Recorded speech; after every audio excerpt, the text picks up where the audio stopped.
Hello, and welcome to the Declassified Cheat Codes podcast, your source for the newest news in gaming and other random shit that gamers just want to know.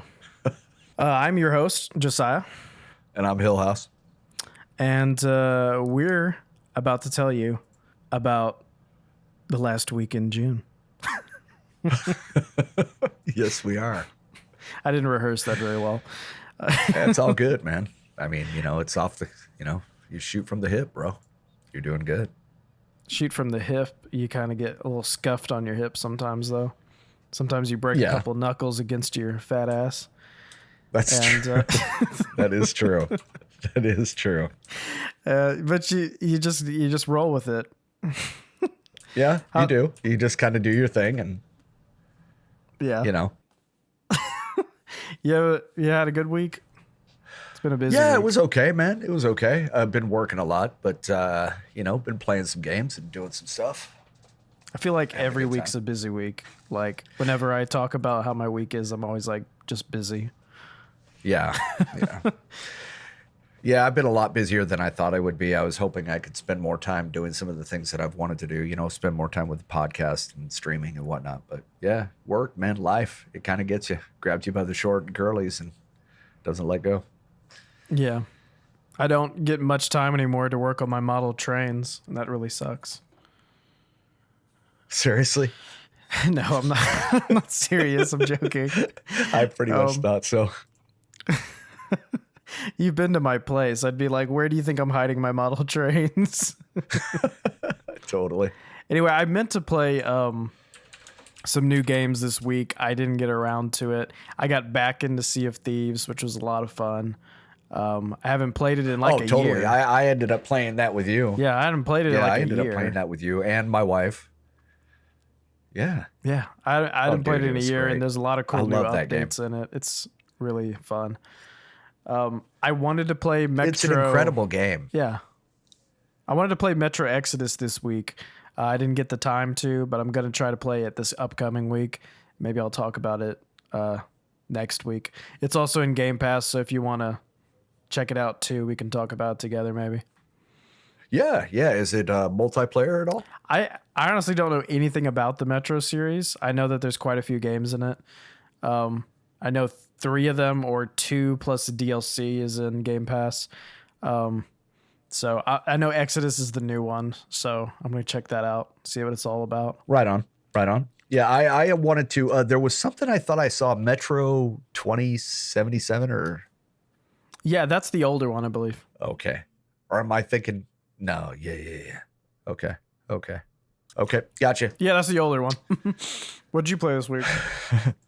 I played, actually, I was going to play, I've been looking for, those little different kind of twisted games. And when I got the Ultimate Pass, one of the things that sold it for me was one of the main titles that I wanted to play, which is called Void Bastards. And it's really it's a cool game. It's like in a comic book layout. And when you do your, let's say cutscenes, okay, everybody knows what a good cutscene looks like. The neat thing about it is it's panel by panel by panel, like in a comic book. And it's really kind of cool, but it's live action through each panel. So you see stuff moving and, it's different, but the art style is very comic booky. It's kind of, they brag about themselves actually that they're kind of BioShock-ish. And it's kind of after that kind of a game, the BioShock experience. So you basically board spaceships, you jet to each one, and you collect things like food and fuel. And of course, the more fuel you have, then the more jumps you can make. The more food you have, then the more jumps you can make, the longer you survive, etc. And you collect things, and what you're trying to do also is go on these quests and collect different objects that you need in order to finish the game. Well, that's cool. So it's got like a cell shading style too. That's pretty cool. Yeah. It totally has that cell shade. It's really, it's very old school comic booky kind of art. And or graphic novel, actually. I think it would teeter more on that side of it. Kind of like the John Wick Hex thing that's out right now, which unfortunately I can't play yet because I can't get a hold of it. But yeah, it's like System Shock 2 and BioShock. It basically they tout themselves after that kind of a game. And the combat is, definitely a first person shooter, but it's different. It's just you're shooting at stuff, and that's really all it is. But it's very simple, but it's fun. It looks worth checking out. Yeah.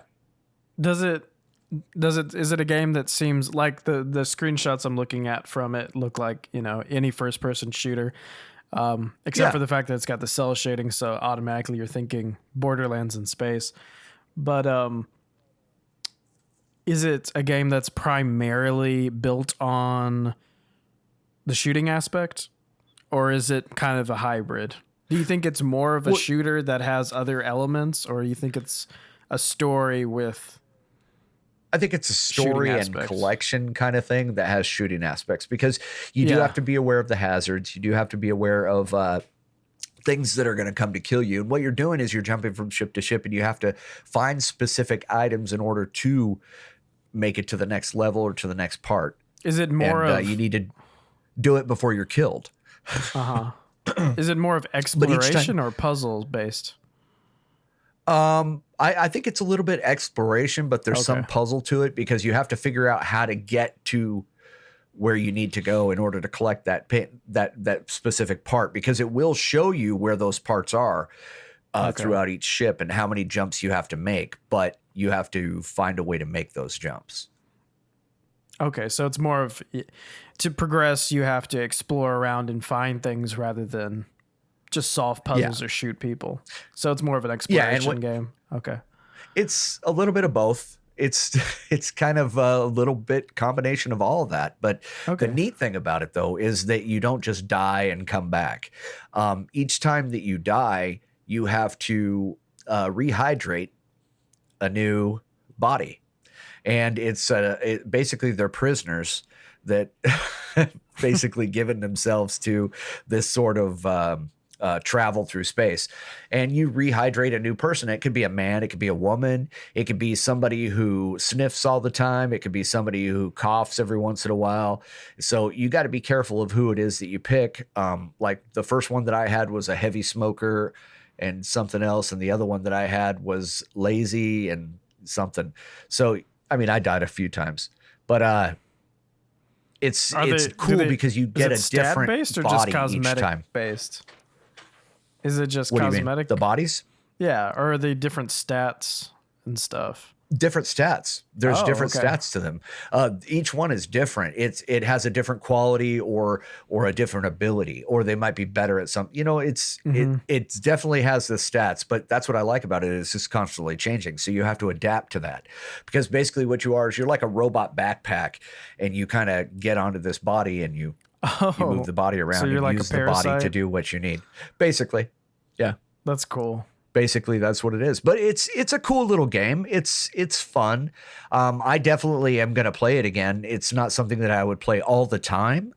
And for $30, I think, honestly, that's a little steep, for what it's worth. Right. But included in Game Pass, it's worth it. Included in Game Pass, it's worth it because you get to, at least try it and check it out. And if you're a lover of that cell style shading and the comic book art, then you're definitely gonna like the game. I mean, I like it just visually because of that. So it'll definitely bring me back from that for that sort of atmosphere in the game. But so I assume it's other than that, it's not something I'll play all the time. Yes. Yeah. It's nothing that's, let me see. It's got a 9 out of 10 on Steam. It's Blue Manchu, and that's kind of I love the name of the company, the developer. It's Blue Manchu, and it's put out by Humble Bundle. But yeah, really, that's funny. Yeah, I didn't know that they actually were a publisher. I thought they just had those promotional Steam keys. Humble Bundle. Yeah, it's a service where you can sign up. I forget. I think it's like $10 a month or something, and it sends you some keys for Steam games. So it's kind of like Xbox Live Games of Gold or the PlayStation Plus games, kind of like that, but for PC. Yeah. But I didn't know that they actually published games. Yeah. That's funny. Go figure. Yeah. So as far as Void Bastards though, as a shooter, it's okay. I mean, you're gonna like the atmosphere, you're gonna like the visuals, but yeah, it may not keep you going, but it's something that I'll definitely go back to, but it's not something that I'll play constantly. Is it because you think it was repetitive or the story wasn't moving fast enough? Yeah, it felt pretty repetitive. It felt like it was just the same thing over and over and over again. So it doesn't have And it just- entertaining enough dialogue to keep it going? Or is there no dialogue?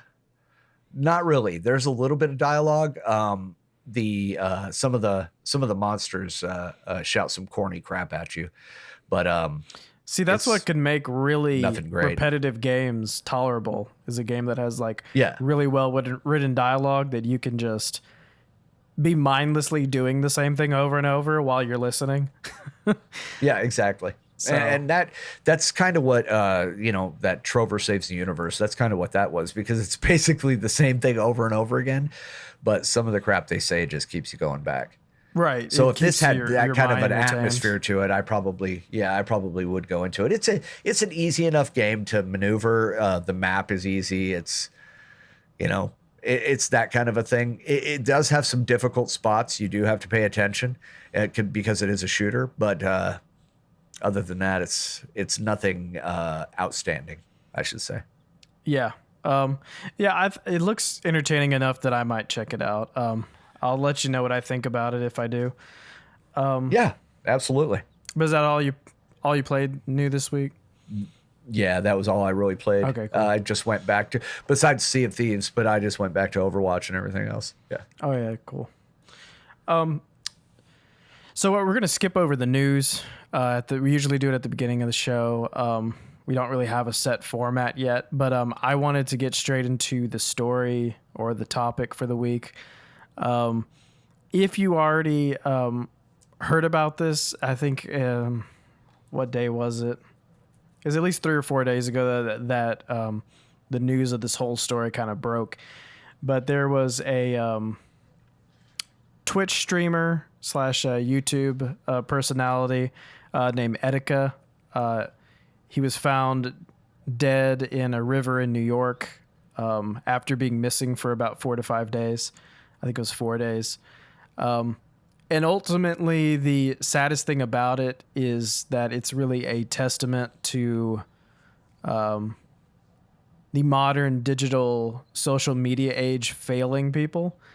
And Yeah. we don't really talk about heavy shit like this very much on the podcast, but it's a big story in the gaming community because personally, I had not actually heard of him before this story broke, so I feel kind of shitty in that sense. But come to find out, he was mostly a Nintendo streamer. So to be honest, Nintendo streamers do not get the press that other streamers get. In fact, I No, they can't don't. name a Nintendo streamer. No. So I don't blame myself for not being familiar with him. However, he did have his fan base. He had a pretty good following. Yeah. And he would even be a personality that people would look forward to seeing at conventions and stuff. Like, he was a pretty well-known person to his audience. Yes. The thing is, though, after investigating into the story, I realized that I actually had seen some of his videos because some of his recent stuff had gone so viral for the wrong reasons. So basically, I was going to do some quick bullet points if you hadn't heard of him. He started out as a Twitch streamer. What happened on Twitch? Late in 2018, he was also streaming to YouTube, and his YouTube channel got terminated. So this is just last year. And that was because of a hack, from what I understand. Yes, though. because that was of a hack. Somebody had sent something nudity to him in a hack, and it blasted on. It blasted on his channel. Right. So he ended up getting banned because of that. Right. And so now these are all stepping stones. So the thing is, if you didn't know, I'm sorry, I'm skipping around. He was found dead in a river. this wasn't like murder or anything. This was suicide, and it's basically blamed on his mental illness. He was getting treated for it, but I don't think anyone, and I don't think the media was really taking it as seriously as they should have. Yeah. And the thing is, so there's some stepping stones that got him to where he was in his final days. And basically late in 2018, YouTube terminated his account because he got hacked and there was a pornography scandal on it, and it triggered it to get blocked. So he got mad about that. There was a big ordeal about that. And then randomly, this is the thing that I actually knew about him from beforehand. Was in April, he posted a picture on Twitter of him with a gun, and he with the caption, "I am about to shoot myself in the forehead with a pistol I purchased from a gun shop in Long Island." So if you post that on Twitter, automatically all of your followers are going to be freaking out because, number one, this doesn't sound like a joke. This sounds very serious. Yeah. Also, he had already had multiple instances of smaller breakdowns, like nothing this big, but he was often one to post things about wanting to end his life and things, but he would play it off as a joke, but it would be like the next day, and people would call him out on it. And the thing is, I even know people in my personal life that do this stuff on Facebook and stuff. And at some point, you don't know if they're joking. You don't know if they're trying to get shock value. And with the disconnect of the fact that you're reading messages and not actually talking to someone, it's so hard to read a person, you know? And to be honest, I feel like some of his followers were probably thinking he was just joking. To be honest, I'm sure a lot of them were. But probably an equal amount didn't think he was joking, and they were actually concerned. So then the police were called, and he had this long, drawn-out Instagram story. This is actually what I saw. I saw the Instagram story, and I had no idea the context because I didn't know him as a streamer, and I didn't know that he had a history with like mental illness. So I didn't know what was going on. Basically, his Instagram story was of him yelling out on the street, the police yelling back at him, police trying to get inside of his apartment, him not letting them in there, him constantly saying that he was fine, often saying he was scared. He was saying he was scared a lot. So it's a very disturbing thing to watch because you can just tell that he's not in a good place mentally. And all the stuff you can find on YouTube, it's everywhere. Dude, there's all sorts of crap all over the place about it. People are, you know, they're sad, they're pissed, they're a lot of things because, I mean, think about it though. I mean, it's about time people got pissed off about this stuff because how many times have we, you know, ourselves looked at someone who didn't seem like they were feeling right, man. You know what I'm saying? Right. Not just in a, hey, I've got the flu kind of way, but I'm talking like just wasn't fucking right. And you knew it.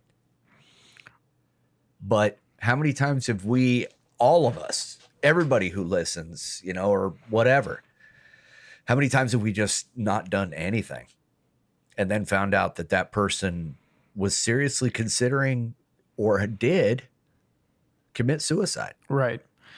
How many times has it happened, you know, that we don't know about where we could have actually done something just from showing a little kindness and I'm not saying getting in somebody's business, but I'm saying just from getting involved. It's one of those things where whenever someone is actively speaking about thoughts of suicide or thoughts of just not feeling any self-worth, in the present tense, we always just mark it off as a little depression spell or something that they just need to kick themselves and get out of.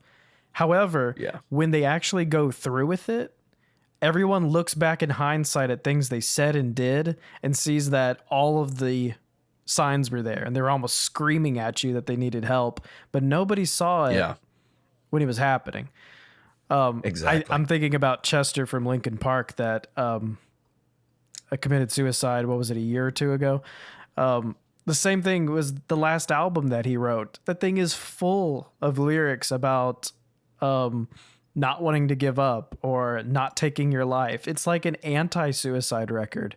And it's so hard to listen to, knowing that like 4 months after it released, he did the very thing that his whole album is fighting against. Like the whole album is about getting in a mentally good place. And, and it was he was like struggling he was talking with it. himself out of it. It was like the music he wrote was talking himself out of it. There's a song on the saying? album called Talking to Myself. So there you go. Yeah. I mean, it's crazy, dude. It's crazy. I mean, I know you've, it's just, yeah. Yeah. And I've asked that question a million times. Like, why didn't you do something when it was so obvious? And not just of me, but of like, when I was a kid. Okay, I had a family member who was borrowing my room and shot himself in the room. And when I found out that he was saying certain things like "tell the kids I love them" and and then leaving, the bar. You say that before they go to bed. You don't. You don't take it as it's a last goodbye when someone says tell them goodbye. But it was obvious like that. Yeah. You know what I mean? People don't normally say that. You know what I'm saying? That's something they say to your face, before you're going to bed, not when they're leaving a bar, saying it to somebody else who lives at the same place you do. Right. It's just, there was just obvious little telltale signs. And I think that's the thing that people miss. You know what I mean? And that's what we regret. And it's about time that people did start getting pissed off about it. And it's about time that we started talking a little bit more about it. It's unfortunate that it takes something like this to make it happen. Yeah. I've known people in my past too that it's the same situation where you try to remember back to the last time you had a conversation with them. And then even if it was like, I think one of mine was like days before it happened. And it didn't seem like anything at the time, but then when you think back to it, it's so obvious in hindsight. Everything's so obvious in hindsight. Well, everything's 2020, right? Right. In hindsight. I mean, that's just how it is. But yeah, unfortunately. The thing is, I am that person in this scenario, because when this Instagram story went viral that he was filming himself yelling at the police, and then it turned into a SWAT team, and they were telling him to come out of his apartment, and they were telling him that they needed the EMS to look at him and see that he was okay. And they're even saying things like, hey, there's people out here that are worried that you're going to hurt yourself. We just need to talk to you. You just need to open the door. And he's like freaking out inside. When I saw all this go viral, my head automatically went, this guy's faking this. He's just trying to get attention. I didn't know him at the time. I didn't know he was a streamer. I didn't know any of his past, but my head immediately went, this is 2019. It's Instagram. He's got X many followers. He's trying to just go viral. It's a publicity stunt. That's what I thought. And I feel terrible for that, because I am part of the problem. I am a percentage. But you're not necessarily part of the problem because of that, and neither am I. And I don't feel that makes either you or me or anybody else part of the problem, to be honest with you. I mean, yes, part of the problem is that we miss those telltale signs and we tend to ignore them, but it's because we're programmed to based on social media and society and the things that we know people do to gain attention. Right. And it's sad that that's how we're programmed to be, to where it's basically it's a whole lifetime of the boy who cried wolf. Mm-hmm. And we tend to end up saying, looking at the person and going, you're a fucking liar. You're not doing that. And then when they do it, we're like, oh shit, why didn't I see the signs? Yeah. But it's like our fault, but it's not our fault as a society. You know what I mean? It's a sad situation. Yeah, I'm going to talk about more of that at the end. Let me try to conclude the whole story real quick. Sure. I'm sorry. So after that, really drawn out Instagram story. Later, he apologized on Twitter. He said back, "Sorry for scaring y'all with that tweet. Being born and raised on the dark side of the internet, I sometimes go too far in my attempts at edgy shock humor," which is what I thought it was. And then he said, "I've apologized on similar instances in the past, I know. So just trust when I say I learned my lesson." So he tweeted out like it was a publicity stunt and he was apologizing. Yeah. But in actuality, even though that's what I also thought it was him just drifting further away from being in touch with who he really is, because you'll find out that he didn't even realize what he had. And it's just so sad to read. So then a couple of days later, he punched a police officer, and that is also on YouTube. There's someone that was recording it. Rumors were that he was arrested, but then his girlfriend tweeted out that he was okay and that they were not arresting him because of his previous mental problems. He was actually in a mental ward. So he kind of didn't luck out there, but they realized that him doing something like that was not a normal thing. This wasn't an assault, you know? Then the last thing he uploaded on YouTube was not even on his main YouTube account. He created another YouTube account and uploaded a video from his phone where he says, "I'm sorry to those of you who I betrayed. I'm sorry for leaving such a stained legacy. I hope that my story maybe helps to make YouTube a better place somehow in the future, to where people know boundaries and limits and how far things should go. I really had no intention of killing myself." And then he said, "But I'd always push it too far. I guess I am mentally ill." He's self-aware enough that he realizes that everyone's telling him that he's mentally ill. He's already been to multiple mental wards. So there's people that are, if they're not accusing him of having a problem, they're having a conversation with him. So he is aware of this. He's apologizing for the fact that all of his fans remember him a certain way. And then since basically the end of last year, he's turned over this new leaf that doesn't even seem like his normal self. Often doing things that I was seeing as publicity stunts. I was seeing it as some desperate attempt to get on top of the streamers charts, basically. The fact that I hadn't heard of him, I felt like it was the reason he was trying to be more noticed. So he's apologizing for leaving a stained legacy, which is really funny because he's basically blaming himself for things that people could have forgotten about, you know? Yeah. And the thing that confused me was he says, "I hope that my story helps make YouTube a better place somehow in the future, to where people know boundaries and limits and how far things should go." So I don't know if he's talking about how someone was communicating with him or if he's talking about himself. He may be talking about somebody communicating with him, because there's also when I was doing some digging around after reading your notes, and there's a guy named Keemstar who a lot of people, Daniel Keem, are blaming him for egging him on. They're saying that I don't know if it's fact, and I'm not going to jump on that wagon because I wouldn't do it. But this guy came out with a video apparently saying, "Hey, you know, me and him actually became friends and blah, blah, blah."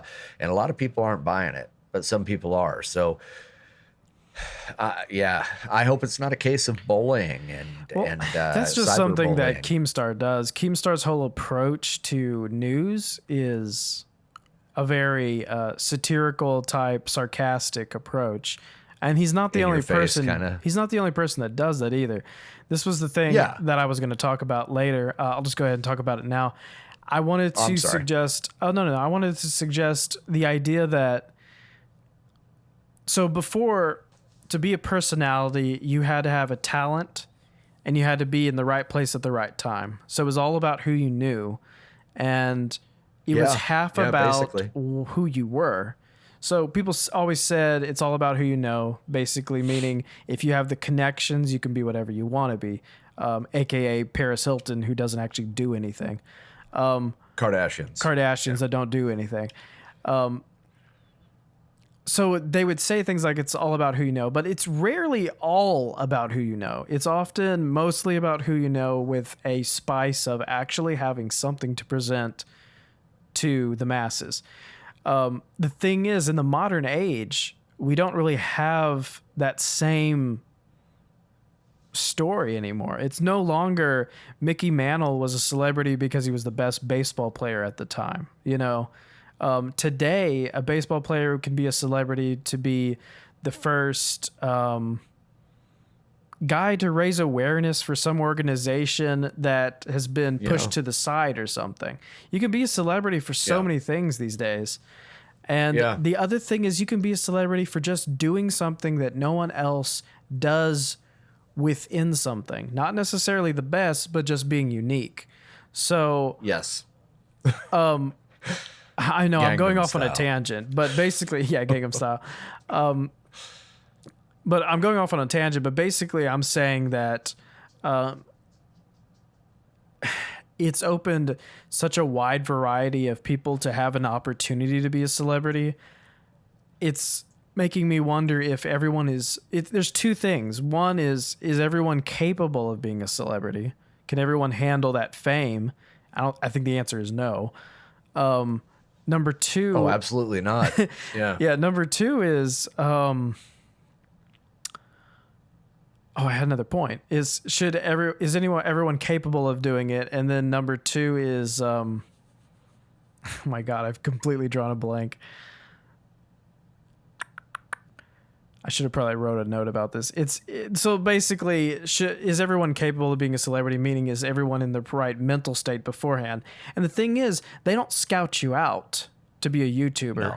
You can just go buy a camera, start recording yourself, and if you act crazy, people think it's an act, and they are entertained by your personality, and they would just see that as a show.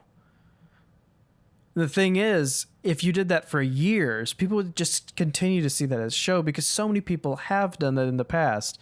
YouTube is almost built on people creating fake personalities. It's kind of one of its things. Yeah, you're right. So when You're absolutely 100% right on that, man. Yeah, but when someone's screaming outside of a window on Instagram saying the revolution will be televised and the SWAT team's at your door, we see that as a personality. We don't see that as someone that's actually got mental problems. Because I've been one of those people... We see it as a gimmick. Right. It's a gimmick. And that's how we look at it. I think that's just the society we live in is so full of people with fake personalities that it's making the people that actually have problems totally be overlooked. And not just overlooked, they get bullied. So I'm going to have to look into what Keemstar actually said. Yes, they do. But I can imagine that it had something to do with the fact that, like me, it looked like he was trying to get popularity, and then suddenly he's dead. When you read into it, and I'm not gonna, I think you're gonna be, you're gonna find out some good stuff. Okay. I have a good feeling that you are, because I think there's something more going on, and it always there's no secrets in social media. I don't care who you are. I don't care what you do. Whatever you say to somebody, you can never hide it. It's gonna get found. It's gonna be out there. Somebody freaking saved it. It's somewhere. So something is going on that happened to this kid that made it go the way that it did. And I hope it's not just I hope it's not another case of cyberbullying. I really do. I hope it's not, a case of some dickhead egging somebody on like some of these people think. Did you read Etika's It's just sad either way. Did you read his last post on Reddit? No, I did not. It said, it's kind of longer, so bear with me. It says, but I want Sure. you to get in the mindset of what he actually thinks his life is. And this is what's so sad. He says, I'm sorry for betraying all of your trust. I'm sorry for the manipulative things I've done, and I'm sorry I never sought help for myself. I have made my bed, and now I've got to sleep in it. Please learn from my example. Don't be like me. Don't push away the people that care about you. I've always lived my life as a clown, so I guess that's all my legacy will amount to. Don't let this social media shit consume you the way it did me. I pushed away and hurt so many of you. The good times, however, he said, man, they were good. I've lived an incredible life filled with thrills and happiness.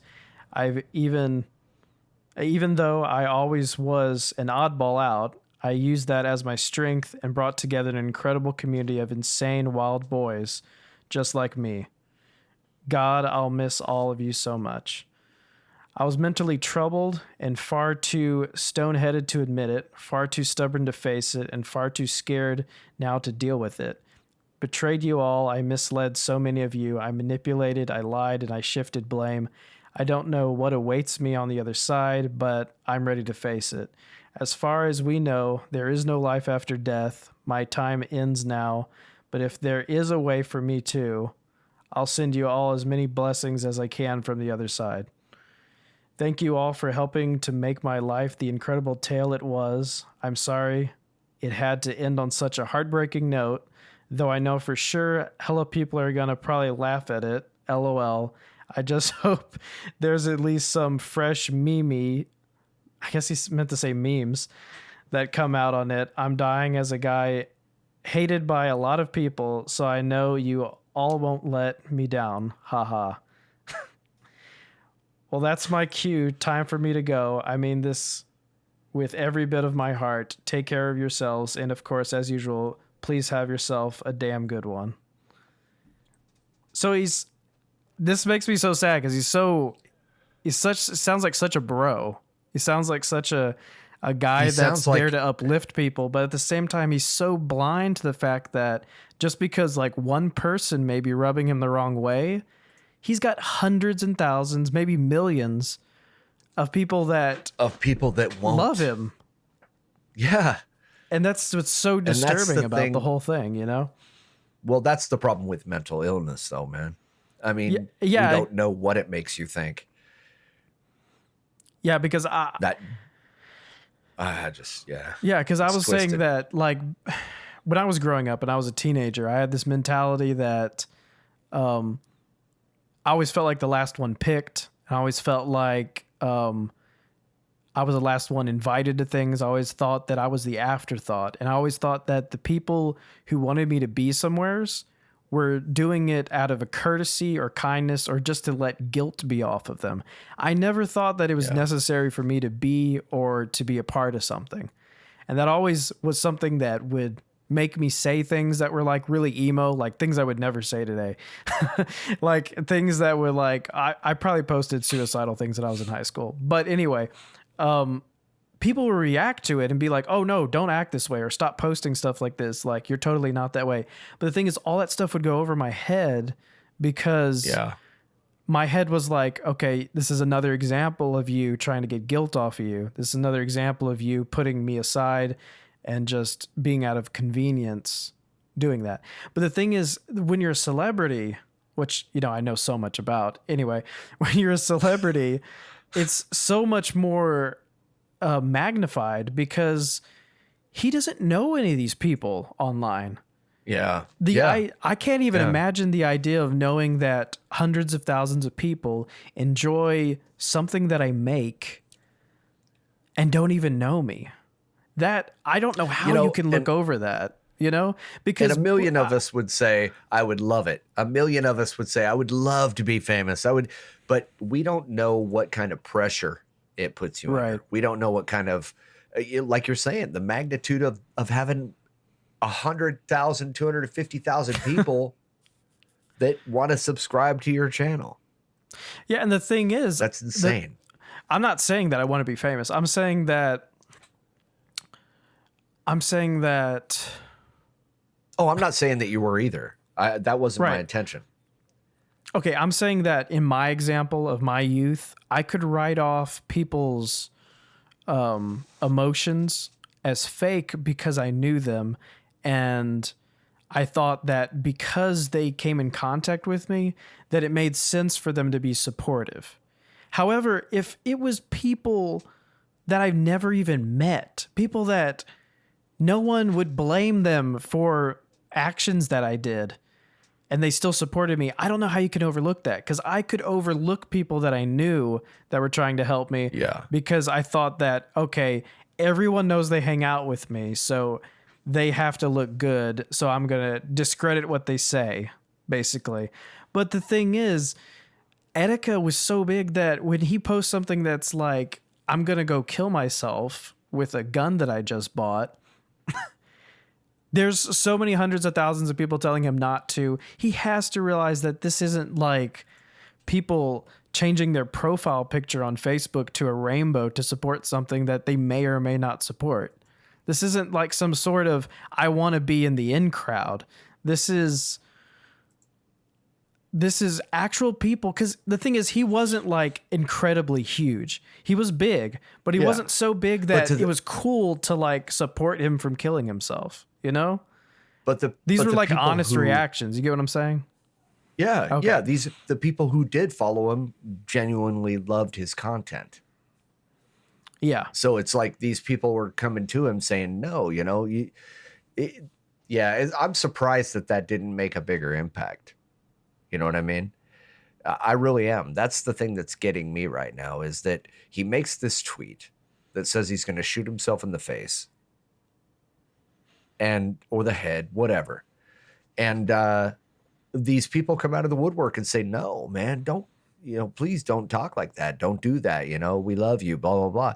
You think that just that alone, you know, you're going to have some dickhead trolls that are going to say, oh, do it, you know, but the fact that 99.99% of the people that are responding to you are saying, please don't. I mean, what's killing me is the fact that didn't get to him. Yeah. Yeah, it's just sad all the way around. So it really is. You're right. On June 20th, they found his backpack by a river, and the contents in his backpack were a Nintendo Switch, some headphones, and some like boxers, I think. And then on the 24th, they found his body near the Manhattan Bridge. And it was declared that it was suicide by drowning. I don't know the details of how that happened, but that's just what they released.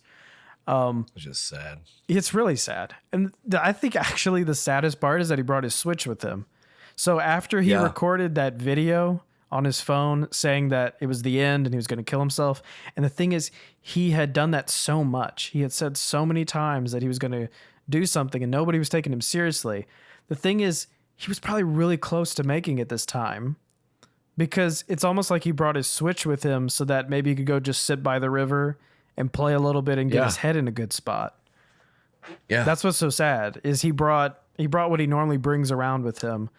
And it's like he wanted to just maybe like escape from it all. But the thing is, he was so attached to like social media, and he was often talking in his posts, all the outlets that he posted to on his final days. He was talking about how much he hates social media, basically, and the fact that it consumes people. And that's what's so sad is, let's say, I know. Let me reiterate, for anyone that found this podcast and doesn't know me personally and found this podcast through like a hashtag of Etika, I am very saddened by it. And I know there was a lot of people that loved him, and I feel bad that I didn't know about him until now. But from what I've seen from years ago, he's a funny dude. And his last post on Reddit is such an encouraging post, minus the parts where he's talking about offing himself. And it really is a very encouraging post. Yeah, and you feel like I would love to have this guy as my friend, but the thing is, you know that he wasn't getting the help that he needed because nobody was like taking it seriously enough. And I'm not going to blame. It's not which really isn't anyone's saying that fault. you're putting the blame on know? anyone. No. Yeah. It's not his girlfriend's fault. It's not his family's fault. No. It's not even. It's not even his followers' fault. It's just mental illness is a crazy bitch, dude. Right. She is a crazy bitch, and you have no control over her. You really don't. You just have. It takes a lot. It takes a lot. So that being said, that I'm saying that I don't like. I'm not trying to talk bad about him or anything, but the thing is, if he didn't kill himself, if he didn't commit suicide and drown himself, and he just went to a bridge and played his Switch and then got back in a steady enough place to walk home and then tweet out that he's sorry for scaring everyone, and then he deleted that video off of that other YouTube account. If he did that, it just would have happened the same way again, because everyone would have reacted to that just like they had reacted to things before. And that's what's so sad. Unfortunately, you're right. You're right. It was inevitable with how things were going. Everyone knew he needed help. Yeah. And the only thing that people see if you're not getting help is they see that you must be faking it. It must be a show if you're not actually getting help. Because if things keep happening, they're just, I'm sure the reaction from the from just the masses, I don't know a better word for them, from people, is that is this show ever going to end? And what's sad is he decided to just let it end and show people that he wasn't joking. Yeah. It's like he finally needed a reaction from people, you know?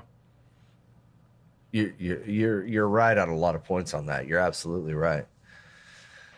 It's, you know, and that's the unfortunate part is it was taking that downward slope that had no change. I mean, there was nothing that was going to change it the way that it was constantly progressing. It was the same thing over and over again. So without somebody stepping in and recognizing that, hey, you know, I'm going to take an active role in this and force myself into this dude's life and force my, you know, he was 29 years old from what I understand. Yes. So I'm only imagining what his family was probably thinking, or his girlfriend, as to how can I force this guy who's 29 years old, an adult, to get help. And the cop thing, yeah, they put you in there, but what, they can only hold you for what, 48 hours? Is it a 48 hour mental health holdover? Mm-hmm. And then after that, I mean, if you're basically, you know, unfortunately as crazy as the rest of us people out here in the world, which is what they call normal, then yeah, they're going to let you go if you don't pose any kind of a threat to yourself or society. So this poor guy is let out and he's still got the same problem again. So how do you force somebody to get that kind of help? And I mean, that, I can only imagine what his family and his girlfriend are going through. Now, I can relate with trying to force someone to get help, and it's really sad. Oh yeah. Let me tell you a quick story. There was a guy I knew, it was about 3 or 4 years ago. A great guy, really funny guy, great to be around. He was really hyper, and nothing seemed off about him. And basically what happened was he got off of his medication, and he thought that he didn't need it anymore. And then he ended up trying to kill himself, and he was put into the mental ward here, and they ended up letting him out after a few days, and he found me, and he did not seem like the same person. What was running through his mouth were things that he would never say days before, and it was terrifying. He was saying things that just... like if you believe in demon possession, that's what it sounded like. Like he didn't sound like himself. And I was really concerned for him. So I would try to calm him down, and I'd be like, okay, tell me what happened. And then I'd be like, okay, let's get back to what we were talking about. I'd be like, have you gotten help? Or I'd be like, have you taken your pills? And he'd be like, oh no, I don't need them. He's like, no, I feel fine. I'd be like, no, we need to go get you checked out. And I would basically trick him. He would not get in my car because I was telling him we were going to go to the hospital, and he would not get in my car. So I tricked him and said we were going to go like get food or something. And he finally got in my car, and then we took him there, and he was like really resistant to go inside. He was very angry, basically turned to screaming. Then we left him there. Once we finally got him in to check him in there, I had to go to work, so I left him there, and I told him I would be back to check on him. And before the day was done, they let him out. He was walking on the streets in a gown from the hospital, and like, so I was like, okay, so he doesn't want to help himself, and I was trying to help him. So then we reached out to his family, and his family was like refusing for us to help him, and which was really off-putting, because we were like, your son like really needs help, and they're like, no, he just gets like that sometimes, and we'd be like, no, like this is like, he's not in the right mental state, like he really needs help, and he's not listening to us. And they're like, oh, we're just gonna come pick him up. And I guess what was so discouraging was nobody in the situation wanted to help the person. And I don't know if it was legality or something, but like, I tried to help and I couldn't help. He didn't want to help himself. The hospital and mental ward did not want to help him. The police didn't want to help him, because from the surface level, he was just a crazy individual. He didn't seem like anything was out of normal, because they're relating him to like meth heads and real actual crazy people out on the street. And the thing is, so those all people didn't want to help him. And then the last straw was his family, and his family didn't even want to help him. So I was just like, it's one of those things where you just feel heartbroken, because you're just like, nobody wants to help him. You can't do anything at this point. And I don't know if it's the same story with Etika, but it's like, there's a limit to how much you can do. And it's just, it wears on you, because you feel like you've tried everything. And, well, it's because as a human being, as a decent human being, my own personal opinion is because you feel like, well, damn it, that you wish you could do more, but you can't. Right. Like there's got to be something else I can do, but deep down inside, you know damn well there really isn't. Yeah, because how, you know? Because I remember having a conversation with him, and I'd be like, you know that this isn't something you would normally say, and he wouldn't make eye contact with me, and he would look down and be just like, yep, yeah, totally. And you'd be like, are you like comprehending what I'm saying? And it was. I think he may have had some sort of schizophrenia or something, but it is just, it's such a hard subject, because it hits so close to home, because I'm sure we've all met someone that seemed beyond help, but at the same time, you can't help but feel guilty not to have reacted sooner. And the thing is, in my story, I don't feel like I could have done anything different, but if I would have known the reaction he would have to not being on medication, I guess I could have daily asked him if he was taking it. But like, that's like none of my business, you know? But at the same time, you wish you would have done it, but then you feel like you're overstepping. Right. So you wish that you could take more responsibility, but the thing is, I'm not his parents, even though they don't care about him. But the thing is, I'm at the point. No, go ahead. No, go ahead. I mean, I'm kind of done with my story. I'm just at the point where if it happens to me again, and somebody that I care about or somebody that I love, I just don't even care anymore. I'm going to put myself in the middle of their business, because if I feel like it's coming to that, I'm not going to take that chance anymore, man. Especially after hearing this, because it has come up before, you know, it has come up after my uncle, etc. And it's, there's got to be a way to make it stop. There's got to be a way to do what, you know, and you say, I wish I could have done more. Well, guess what? I'm not going to wish anymore. So that's my personal vow to the world. If you're in my life and I feel like something like that is happening, because guess what? I'm going to be up in your shit. Yes, because the worst case scenario is suicide, is death, and then there's no looking back. There's no mending anything. No. But in my story, the worst that could happen is, they actually go through with it and actually end up killing themselves. But in my story, after he failed and we were trying to get him help, the worst thing that could happen was he hated us. Well, the thing is, it turned out that he ended up hating us because we were trying to get him help. But at the same time, if you get up in their face earlier and actually get involved, what's the risk? Them hating you? The thing is, in the long run, they will anyway, is what I'm saying. Yes. So if you're worried about in someone the long run, they like will. being pissed off and hating you because you're getting up in their business about their mental health, the thing is, if you let them keep going and you let them just slip away, there's only two options, and it's them either hating you or not being in this world anymore. Yeah. And I'd rather have you hate me and live. Yeah, I'd rather you hate me right than now love and maybe me get and over die. it than eventually just hate me and never speak to me again, or Exactly. or be confused and die. Yeah. Yeah. Yeah. Hardcore stuff this week. It really is. It really is. And, but it's needed. It's necessary. And, yeah, it's 100% necessary. It's not just people who, game. It's not just people who, are celebrities.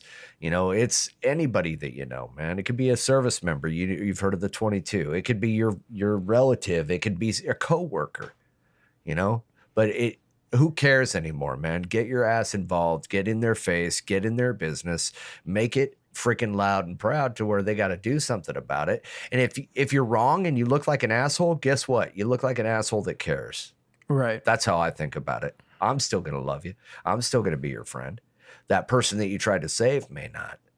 And I'm really glad that people are having a good reaction about a positive reaction about his legacy, because to be honest, he's had so many breakdowns recently that I was actually kind of surprised that the majority of people's reaction is positive to what he did in the past. And that's refreshing, because all the things I read and the timelines I've seen, I was actually kind of not really sure how people would react to it. And when I've seen the reaction, it's really refreshing to see that they're staying positive, and to not use, we didn't want him to die, to not use him as an example, but the fact that it already happened, I'm glad that they are taking his words about him saying that he hopes people learn from it. And a lot of people are seeing that they're blind, and that this, as I was saying earlier, the social media scene that we have today is so polluted with people with fake personalities that we don't even know what's real anymore. We don't. We don't know what's real anymore. It's sad when someone that you think is pretending to be crazy is actually going through a lot and doesn't even know what they're doing. Yeah. I mean, we all get sad, and we all have moments, and some of us have darker moments than others do. But, there's people out there that just need a little bit more attention, a little bit more help, and there's nothing wrong with making sure that they get it. There's nothing wrong with helping them through that hump and getting them over it. Because think about it.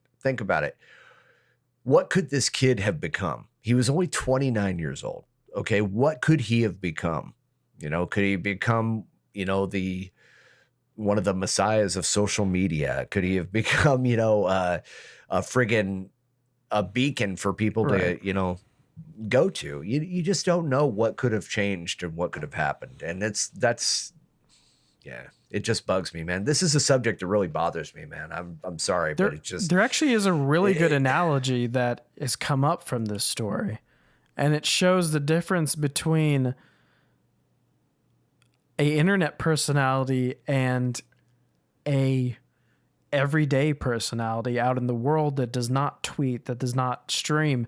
And the example came up in the Instagram story, actually, when Etika was talking through the door to the SWAT team members.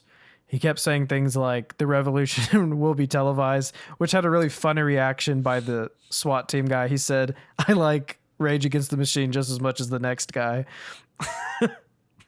And then Etika said, you don't know what it's like to have hundreds of thousands of people watching you in one moment, because I'm on Instagram, go check my Instagram, kept plugging it, being really ridiculous.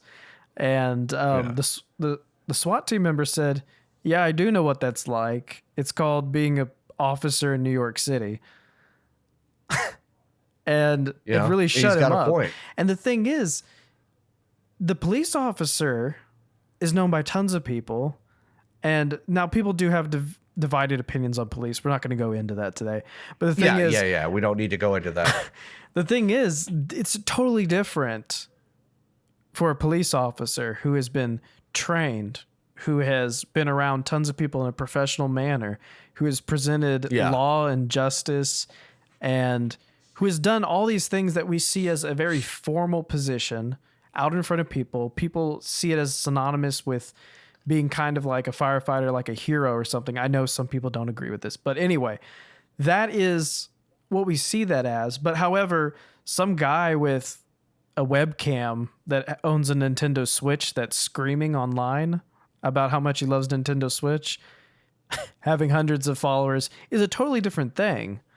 And the media online, whether it be trolls or just the general people that react to things, they treat that in such a different manner.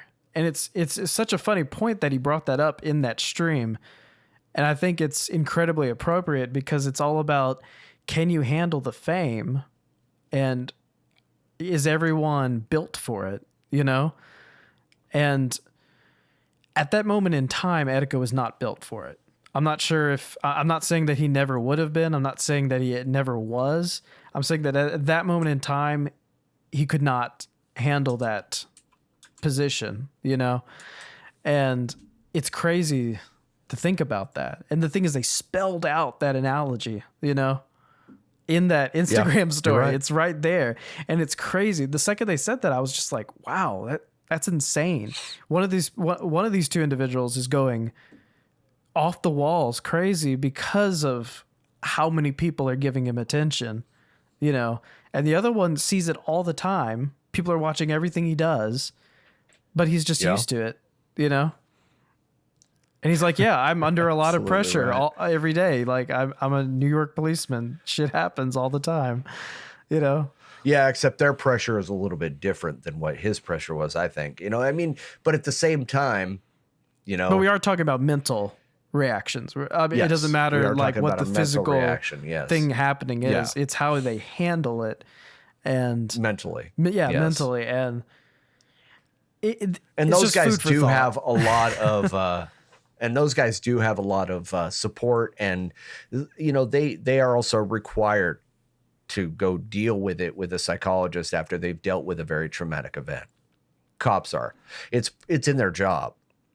That's part of what they have to do. And the thing is, other celebrities have to deal with things like that too. Movie stars and people, they have agents. Your agent would advise you to go see a physician if they detected something. People who are out for your own good, who are often paid by you.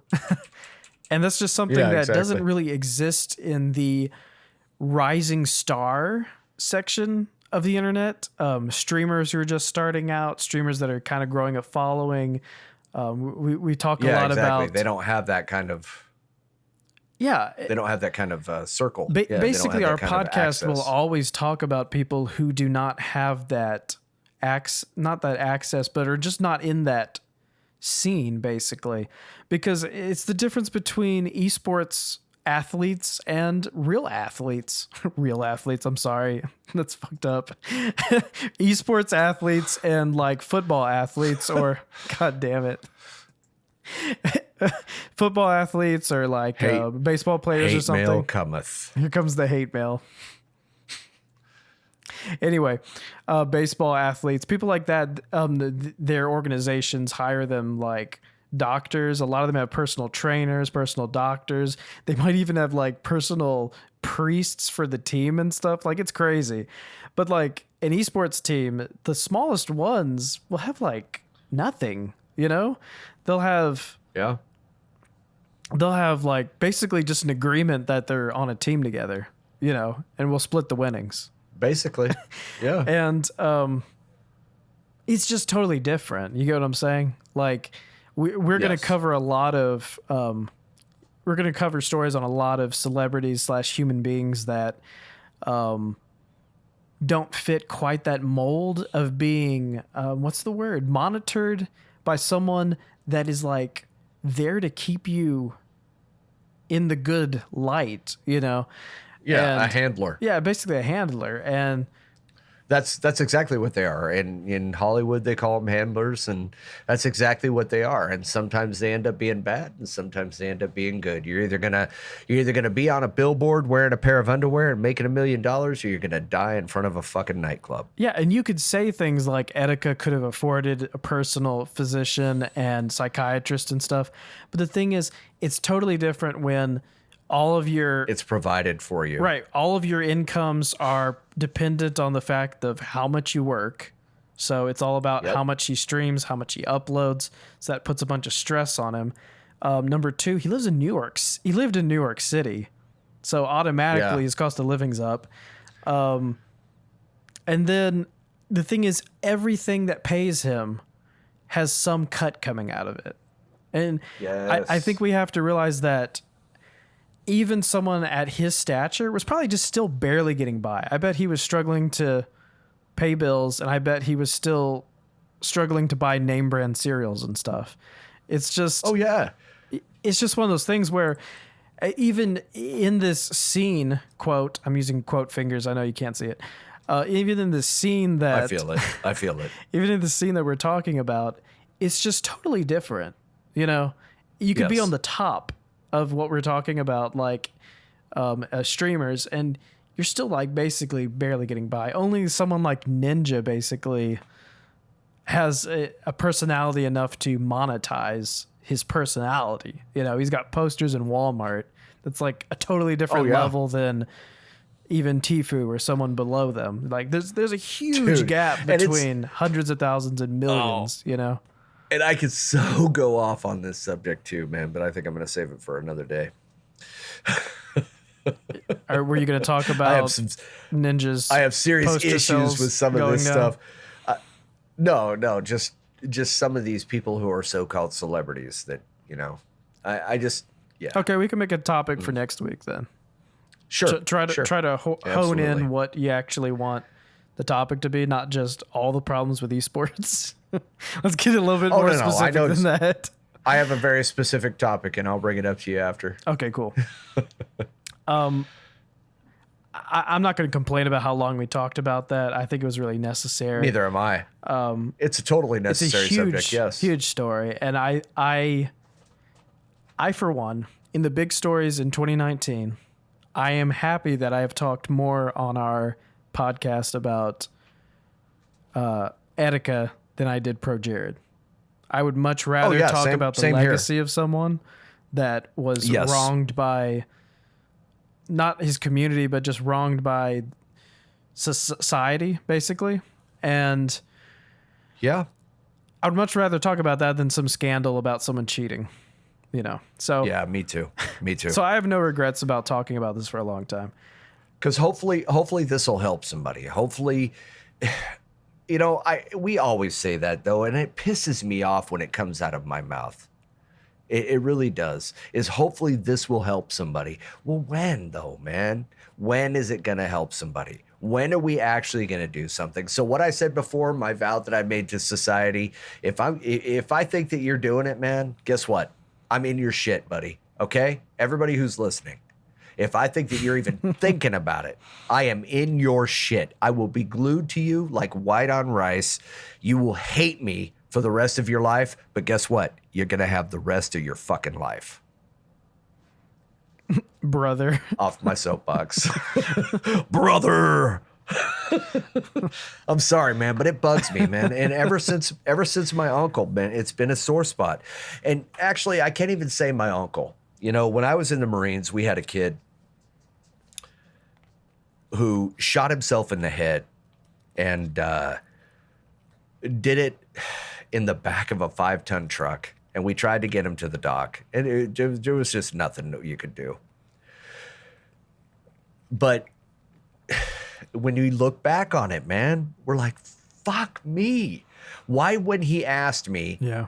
to just hang out with him that day. Why didn't I? Why didn't I? And he was my friend. So why didn't I? You know? And that's where we go wrong, is because,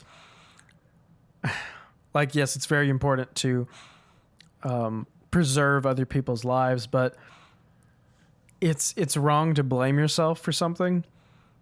And it is. And I'm not blaming myself. Don't get me wrong. Right. I'm not blaming myself, but I'm questioning my actions. Right. What I did that day. I'm questioning how I handled the whole thing. And, you know, but like you said, hindsight's 2020. And it's one of those things we don't where always think in that moment. It's holding yourself to a 100% of the time standard. It's holding the fact of, if you say, why didn't I do this? The thing is, they had the chance to not do what they did too. But if they were pivoting on this one thing you did, then that's holding yourself to way too high of a standard. And it's really sad because it's hard to not look back and see that one decision could have changed everything. But the thing is, you can't expect yourself to be perfect. And as much as someone may not be mentally in the right state to see that as well, it's not your fault if someone else sees the world that way. You know, all we can do is try our best to help people in the positions that we're put in, you know? Very true. Very true. And on that note, you know, and if, on that note though, if you, and I just want to put this out there because go ahead. If anybody is, thinking of anything, you know, like hurting yourself, anything like that, there is a national suicide prevention lifeline. It's 1-800-273-8255. It's 24 hours. 1-800-273-8255. If you're thinking about hurting yourself, you can call, heck, text me, text Caterpie, or call the number, man. I'll talk to you all freaking day long. I don't care what I'm doing. But that's not the way to go, man. There's other ways to do it, and you got a lot of stuff going for you. There's a lot of life to live, so yeah, that's where I'm going to end it. Yeah. In a way, it's hard to transition from this really, really heavy subject. It is. But in another way, I'm glad we're not ending the episode on this heavy subject. So I am too. I am too. So yeah, let's get to some news. That was the biggest. It's time for new news. Oh my God. I wasn't going to shift that hard into joy, but anyway. I'm sorry. No, you're fine. You know, I have to laugh all the time, man. That's what I do. So. Okay. So, that was the biggest thing in news, was the Etika story. There are some smaller things that have come up over the week. Let's just talk about some of them. Sure. We may get a new Ape Escape is the first thing that I have listed here. There was a Twitter handle from Ape Escape, and they've been posting like screenshots. They're not like from in a game. They're like characters and environments and stuff, and they look very modern. And they're saying things. I think the first post said it was translated, so it's in Japanese, and it was translated to 20 years since the apes or something. I forget what it said, but it referenced the fact that it has been 20 years since an Ape Escape. And that'd be pretty cool on a new console. Coming, I mean, people don't do that for like no reason. It may have already been announced, actually. I didn't check today, but it could have been like announced today. But it could have been, yeah. Most likely we're getting an Ape Escape pretty soon, so that's pretty cool. I remember playing it on the PlayStation 1, which is a long ass time ago, you know? Yeah. Exactly. More bullet points. Halo Infinite is supposed to reintroduce split screen, and the story is to follow Halo 5. So apparently a lot of people thought that Halo Infinite was going to be a soft reboot and maybe just pick up where Halo 3 left off, but they've confirmed that it's actually still just going to be after 5. I personally didn't play anything after Halo 3, so I don't know if that story's bad or not. I would love to hear someone else's opinion on it. I don't know if... See, I didn't even play Reach. I don't know if 5's bad, or I don't know what like the downsides to those games are. I need to check them out. But I also, because I didn't because I didn't play those games, I didn't know that they lost split screen. I thought that was the whole thing of Halo. But Yeah, it used to be a big deal about it back in the day. Yeah. But yeah, if you're missing split screen, they're supposed to be keeping it in infinite. So Right on. Right on.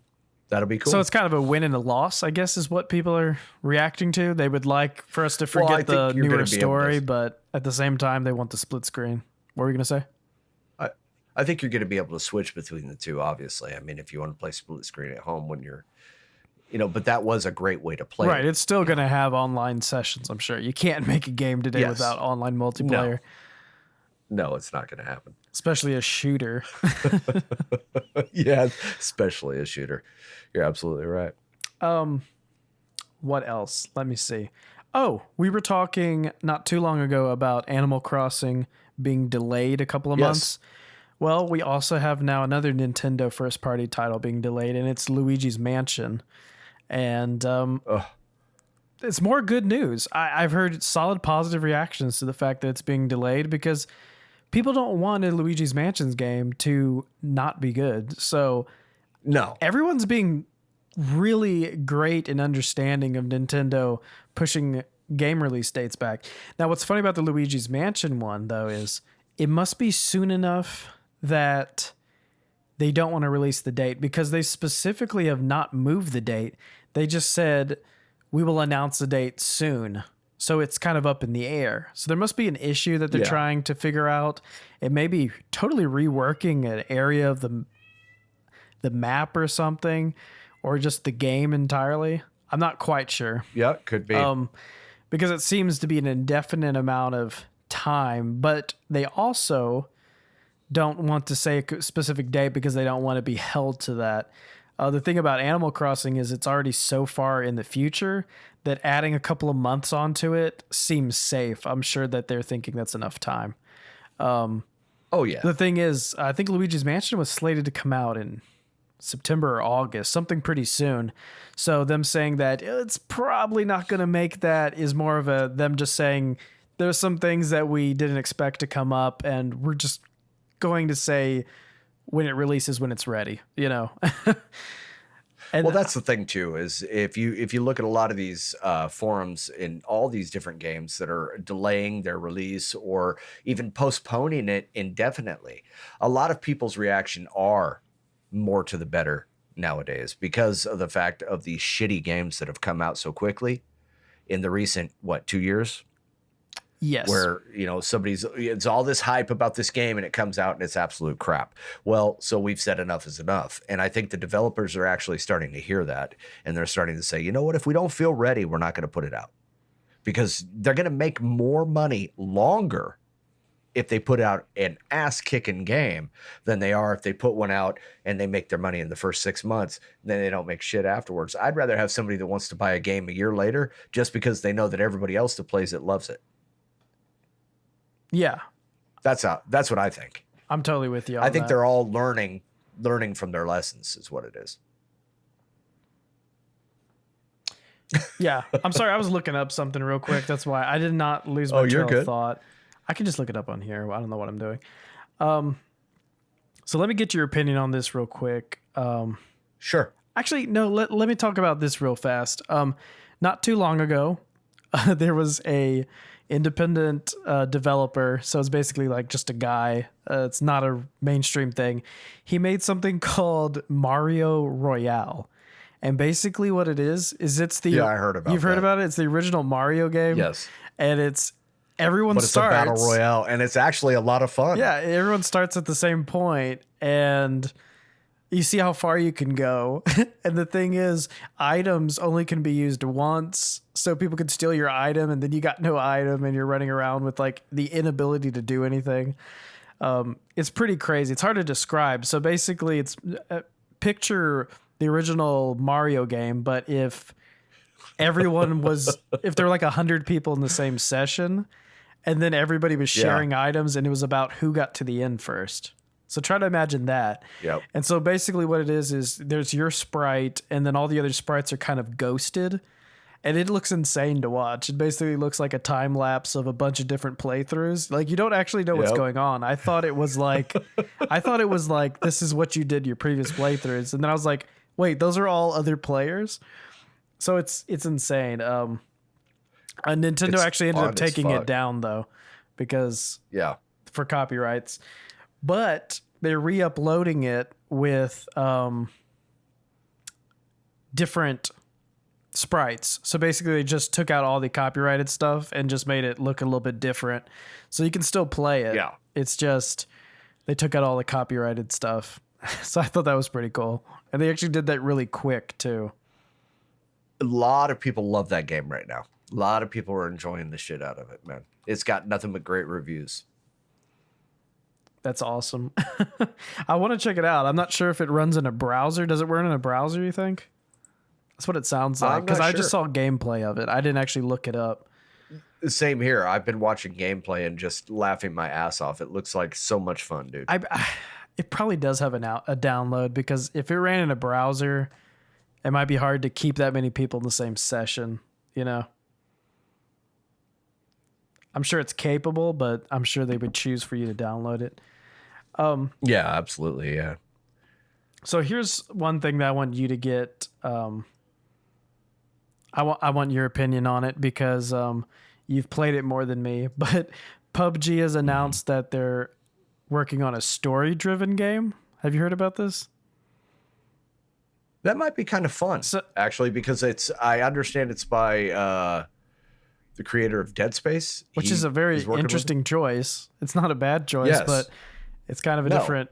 The thing is, as far as I know, PUBG doesn't have like any lore to it or story, so. But it's like they a might clean be able slate. to create something to tell you why it's like this. So they might say, okay, well, let me give you the story as to why we ended up where we're at in PUBG. And, you know, that'd be a good way to do it, man. I mean, because there's a lot of, I imagine there's a lot of fan fiction out there as to why PUBG is where it's at, you know, as far as the map and why everybody's fighting each other, etc. You know, so they may be able to use some of that and create a really good story, or they may have already. I'm assuming that they have, since they've hired this guy. But I'd be very interested to give it a shot. The thing is, it's one of those things where it's kind of hard to even have an opinion on it, because it's just a clean slate. Like, to say you're putting a story on it is like putting a story on any game that has zero story, you know? Well, yeah, I mean, they could go the survival route. They could go the end of the world route. There's a lot of different things. But basically, all he's being handed is probably this is what the game's going to be rated, and it's PUBG, so there's going to be guns and it's military. Yeah. I mean, it's so much of a clean slate. I'm sure they're like actually wanting to see a script before it starts like going into development, but it's crazy. It's just like anything. I'm very interested to see what it is, though. I'm very interested to see what they come up with. I think it's going to be cool. Also, I'm looking forward to it. I'll play it. I mean, I'll give it a shot. Okay, you do that. Also, Nintendo was they denied that they were coming out with a Switch Mini, and it's a really funny statement. I really should have it pulled up. I know. Did you see the statement? The statement was like, for the interest of our shareholders, we cannot announce a Mini right now. That's all we can say. Hey, we're not doing it. We're not doing it, but we're doing it. Yeah, basically they didn't say they were not doing it. They just said they can't talk about it, which is basically saying that if they said that a Switch Mini was coming out in November for the Christmas season, you probably wouldn't go buy a Switch right now. So for the shareholders for this quarter, they're keeping it very hush. So I'm buying that Mini, bro. It's probably coming out in November or October. And it's probably going to get announced in September. I bet you it's going to get announced like a month before it comes out. Oh, yeah. Because And I'm getting mine online. I'm not even playing, dude. I'm ordering that shit early. But yeah, we'll probably hear about that pretty soon. Every day that goes by is another Yes. day that they could announce it. There's already so many listings on websites for them, not with prices, but like accessories and things have already been posted and stuff. And then people have to remove it from the stores because they prematurely posted listings for accessories. It's so ridiculous. I agree. If you are a PC player and you use the Steam store, you may know that they already have a summer sale going on till July 9th. Mm-hmm. There's some pretty good deals in it. The biggest deal that I found is you can get the first 2 Left 4 Deads for $2.23. Yep. I'm not sure if you also looked into it, Mike, but you can get the complete Valve pack for $6.99. Oh, wow. For $6.99, you get Half-Life 1, Left 4 Dead, Left 4 Dead 2, The Lab, Counter-Strike, Dota 2, Team Fortress 2, Team Fortress, Ricochet, Opposing Force, Half-Life, Half-Life Blue Shift, Half-Life 2, Half-Life 2 Episode 1, Portal, Portal 2. For $6.99. Yes, Half-Life 2 Episode 2, Condition Zero, Day of Defeat Source, Day of Defeat, Deathmatch Classic, and Counter-Strike Source. Oh, wow. For $6.99. That is insane. I actually ended up kind of cheating the system because I had put the original Team Fortress in my cart for 49 cents. And then I then put the complete package in my cart for $6.99. And then I was like, oh, wait, so I don't need the Team Fortress. So I deleted the Team Fortress from my cart. And what I didn't realize that did was it also deleted it from the package. And it made the package go down to $4.98 or something. And then I was Holy like, crap. I was like, wait. So then I added the Team Fortress on it. So then I got the complete pack just by separating it for $5.40. So it's actually broken. So basically, if you go and get the complete pack and then add one of the games in individually, and then remove that game and then re-add it, it actually will take off like $1. Oh my God. I mean, they're already all 90% off. They've got like Half-Life is freaking. See, now you've got me looking at the games. I'm sorry. Half-Life is 22 cents.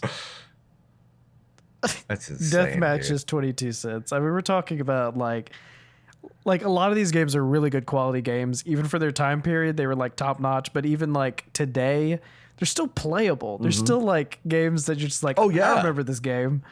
And Whoa. The Batman franchise is 75% off, dude.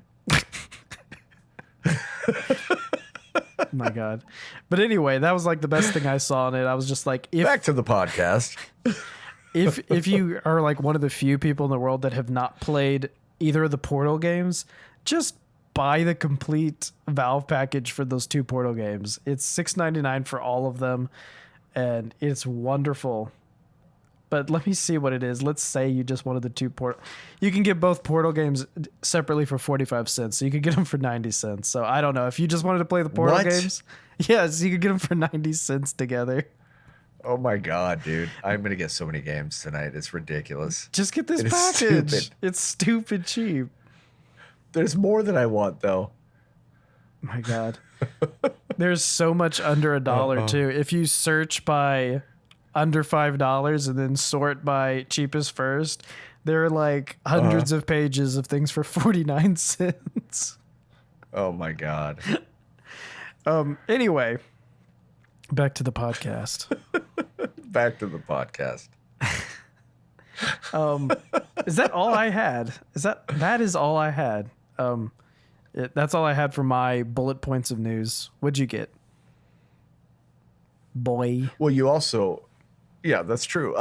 You had talked to me about talking about one of the games that I've been playing, that I played right away because if my wife knew how much money I spent on it, I'd be a dead man. But How much? I ended up not liking it. And yep. So Call of Duty Black Ops 4 just went pay to win. And people are pissed. Because The thing is, I nobody heard about in the this, world. I heard about this, Yeah. but I didn't quite understand all of it. Well, basically what's happening is, okay, they went into Call of Duty Black Ops 4, okay, and they had Blackout, which was their battle royale version of, because everybody loved Fortnite. People started, going all crazy and, batshit nuts over Fortnite. Everybody wanted to do battle royale. So Call of Duty, they said, you know what, I'm going to jump on that ship. So they decided they were going to do it because they hadn't really been having too many popular games. I mean, they even copied the 2-word style. It's like Fortnite, Blackout, and it even has Night in Black. So I guess it could have been called Shed Black, or yeah. or Tower Dark. You're possibly, Tower Dark. You're possibly right. And a lot of companies, they don't want to do this pay to win stuff because it pisses off a lot of the public, because what you want to do is you want to play the game, you want to earn the good weapons, and then you want to be the badass. But now what it's doing is that they've gone pay to win because it's already a $60 game. You can buy blackjack stashes, and what it does is that you can unlock it and then buy it and use it. You don't have to, when you land, basically you've got those weapons. You're ready to go.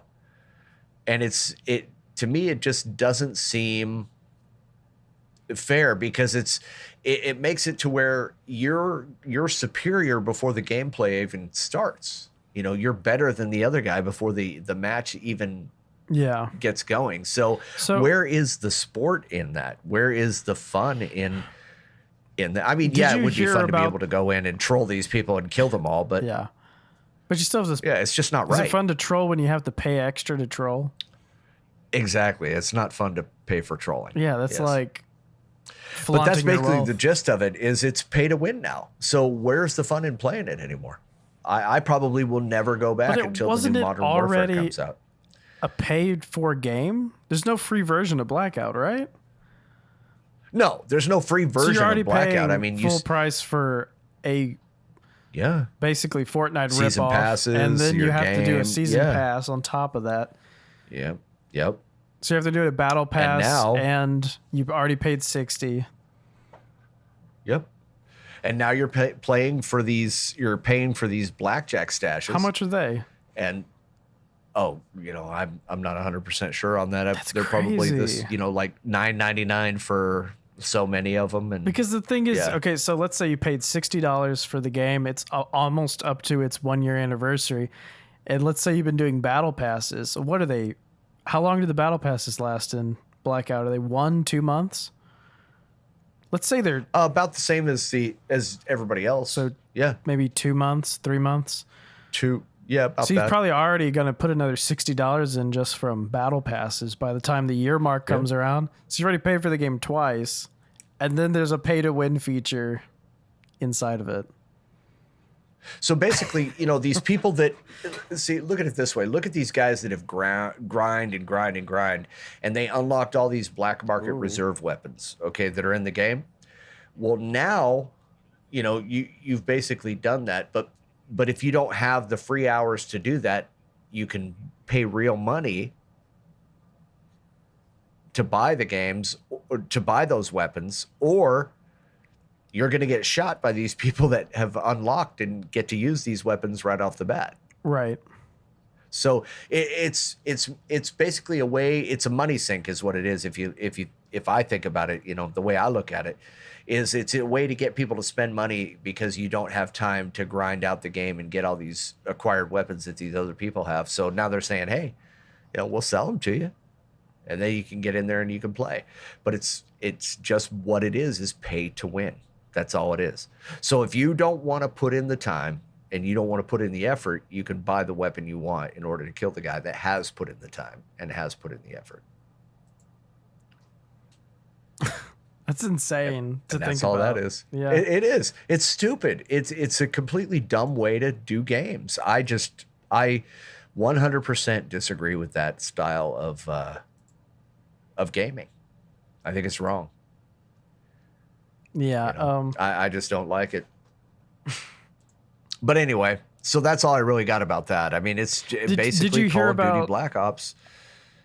Did you hear about Is the pay fact to that they win. retracted kind of their statement on it and they suddenly announced that it was a limited time thing?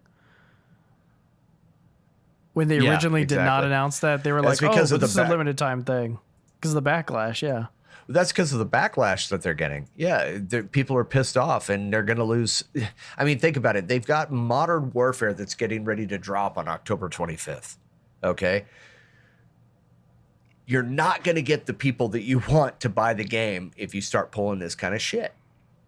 You're not going to get the sales that you want. You're talking about October through December sales for Christmas and everything. It's not going to happen if you keep this kind of crap up. Right. They need to really watch what they're doing. And that's the thing is, I heard someone else talk about this, how it's really just they're trying to see what they can get away with. It's like a child pushing their boundaries to see what they can get away with. Activision tried to do this, and they knew there was going to be a reaction, but they wanted to see what the reaction was. And they're really bad at this. And the thing is, yes, it's going to be a limited time thing, but the thing is, they're probably going to bring it back, and then it won't make the news because it's like a returning event, you know? And it'll be like, that's how they sneak it in there, because they do it once and everyone freaks out. But then they're like, oh, it's just limited. And they're like, oh, okay. And then like 2 months from now, they'll do it again. And then guess what? Eventually it's just going to stay there. And that's just what Activision, it is Activision, right? Yeah, it's Activision is doing, is they have to be just like testing the waters. And they're always doing that. They're always trying to push to see what they can get away with, basically. You know, it's really sad. Yeah. No, you're right. You're right. It's complete crap. I just don't. I hate pay to win, man. I don't believe in it. I think it's stupid. I think a win should be earned. Period. That's why it's a win, you know? And the thing is, pay to win only works on children, basically. Is the only demographic that is fooled by it. No, you got some people, man, that just they spend money on that kind of crap just because they want to be better than the other guy. You know what I mean? They just they don't have time, or they don't have the drive that the other person has. You know what I'm saying? I guess not everybody has that thing in their head that says, I've put enough money into this game to buy 10 other games, so maybe I should stop playing it. There's some people that are just, they have that, oh, well, I hate to say it, gaming addiction. And they end up just keeping on buying and buying. Goddamn gaming addiction. But let's move on to something else, shall we? Please save us, gaming Jesus. Google Stadia. Google Stadia, they've been doing something called a project stream test, where they've had gamers who signed up for the project stream beta test. They could stream games. It was Assassin's Creed Odyssey through, that was starting October 5th, by the way, where they could, they'll be able to they sent stream that game through Chrome. But they are required to have internet speeds of at least 25 megabytes per second that are based in the US, and that they of course have to be 17 or older because it's a mature game. But the thing is, they're planning on doing that, or they've done that, but they do not plan on doing a beta test. They said that basically they don't need it, and that they're ready to go. They're gonna drop it like it's hot. And it's so dumb. They're just I know it's a huge. I think it's a huge mistake. I think it's a huge mistake. We talk about launching games without betas, and maybe they should have had a beta to realize how many people were going to play it. So things like what was the name of that game? The thing that was the Destiny ripoff. But don't worry about it. I forget what it was called. Because even though you can't try before you buy, and you just have to trust Google that the Stadia is going to work on your internet connection and hardware. Yeah. The problem is that at least you do have a free tier to take advantage of. But You have to buy the controller and Chromecast first. So nice. There is that. So yeah, you'll be able to try the free version once you buy the controller. So anyway, yeah, they're not going to have a beta test. I think it's a huge mistake. I think they need to make sure that this is. I'm sorry. Oh, I was going to say that they actually sent me over they sent me a file that was a video of Assassin's Creed Odyssey, and they wanted me to stream it, and they told me to use the Stadia controller, and they sent me an accompaniment video where I was supposed to rehearse the movements so that it looked like I was streaming it. And they told me you play the video at this time and look like you're really enjoying yourself. And they said as long as you're streaming it, then that will be our beta test. And I was a little appalled at first, but they did offer me a handsome check. Are you kidding me? No, I'm kidding. Oh, I was gonna say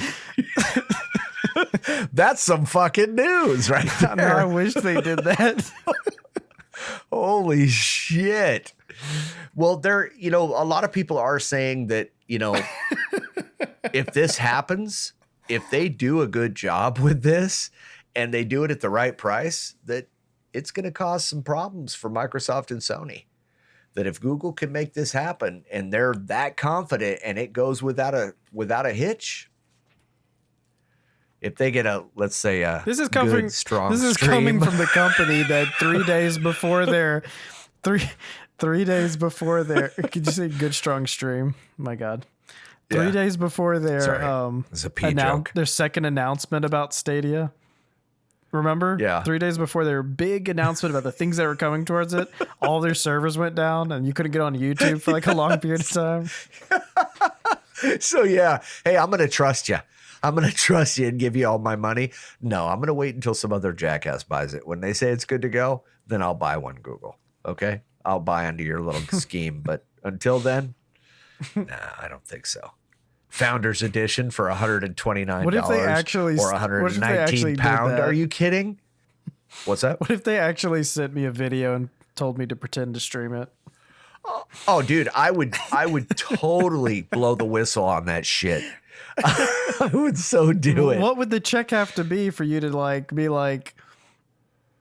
not mention it? How big would that check have to be? What's the cost of your integrity? At least, at least $20, tree right? fitty. I'd say about tree fitty. They're like, how much do you want? What would convince you to sacrifice the integrity? $150,000 of my integrity is shit. Yeah, because that type of money, you could put that in such good investment into more integrity. I could buy a reputation. Right, dude. you could buy Who would integrity. But anyway, so I got to tell you, some of the good integrity things about is not the name of a small child.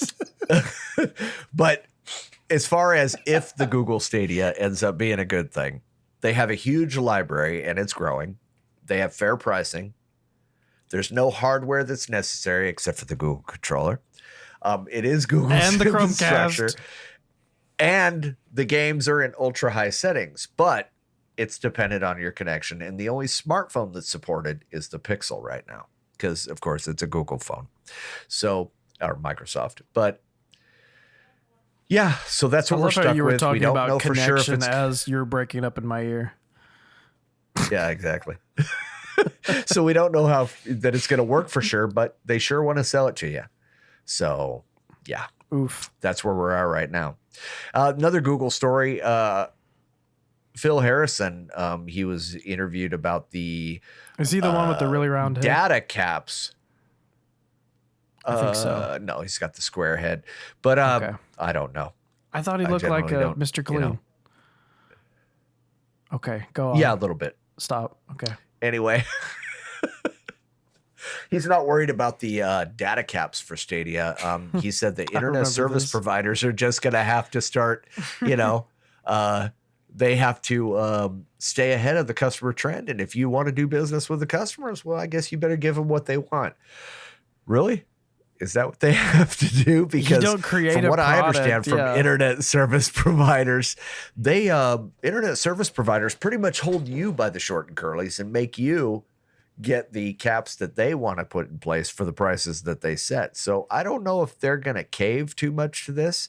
I think that they're going to milk it. They're going to make a ton of money off of the data caps and how much data these streaming systems are going to be using. It's like, Eventually they're going to have price wars, but I don't think it's going to be at first. it's like Google's already predicting their own downfall. So it's like they're saying, in a way. it's like they're saying that, yes, this is an issue right now, but in a few years, everyone will have accepted that we need that type of data cap, and then everyone will just be fine with that, and it won't be a big deal. However, they're the first ones jumping in the pool.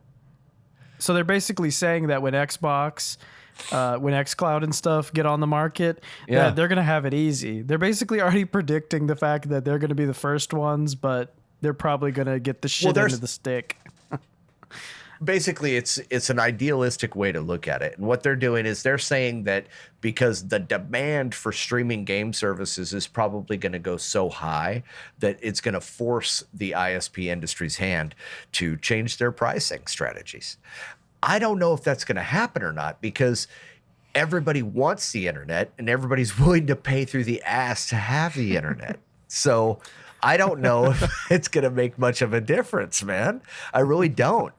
I think it's a little presumptuous of him to think that, that these internet service providers are going to cave just because we're going to say we want higher data limits. Well, okay, you want higher data limits? Pay more fucking money. It's capitalism at its best, baby. That's what's going to happen. Do you know what everybody wants? Internet. No. Yes, everybody does want internet, and everybody wants to play those damn games. I've got what you want. What do we want? want? Time travel. What do we want? Time travel. When do we want it? Internet. It's irrelevant. Internet. Yes. I want a blue box that, How many fingers am I travels through holding up? space and Red. time. 17. But yes, red. You're right. Red. Okay.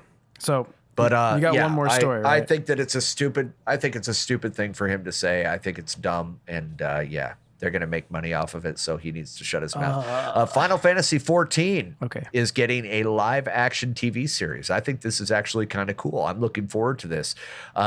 Sony Pictures Television and Hive Mind is going to produce it. Same studio that made The Expanse and the upcoming Witcher show. So, yeah, man. I think it's going to be something cool. I predict the first complaint. What's that? Whitewashing. Second complaint. You really think so? Oh, yeah. It's probably going to be solid white cast, and people are going to be upset about it.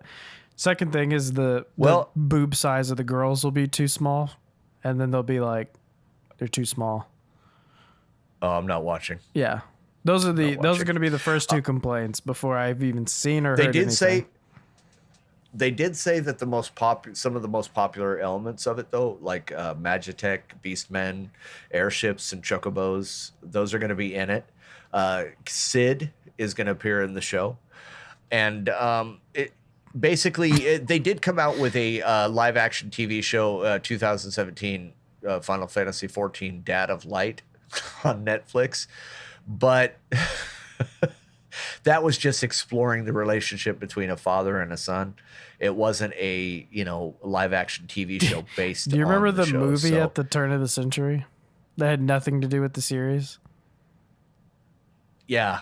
Actually, I remember a lot of people were kind of pissed off It had about nothing that to do with anything. It was a really weird movie. Yeah. It was just, it almost seemed like it didn't have anything to do at all with No, it just titled it's Final like Fantasy. they just rented the name to make some money. Yeah. Yeah. But it sounds like it's going to be more traditional.